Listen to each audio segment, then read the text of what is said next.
Most fabricators are not losing money on cutting. They're losing money on everything that happens after cutting. The measuring, the drilling, the grinding, the fitting, the fixing, the welding jigs, the extra handling. The second guy standing there trying to make imperfect parts behave. That is where the profit disappears. Now watch this. This is not just a tube being cut. This is a production process being cleaned up. A tube laser can cut the length, the holes, the slots, the notches, the tabs, and the fit-up features in one controlled operation. That means parts come off the machine ready to assemble, not ready to argue with. And when the fit-up is better, welding gets faster. When welding gets faster, labor drops.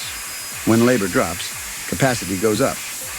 This is why a dedicated tube laser is not just another machine on the floor. It becomes a profit control system. You stop waiting on outside suppliers.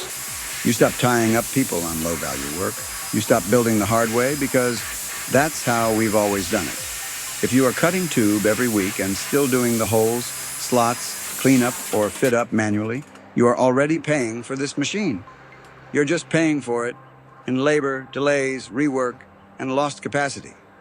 The question is simple. Do you want to keep buying cut tube, or do you want to control the entire production process yourself?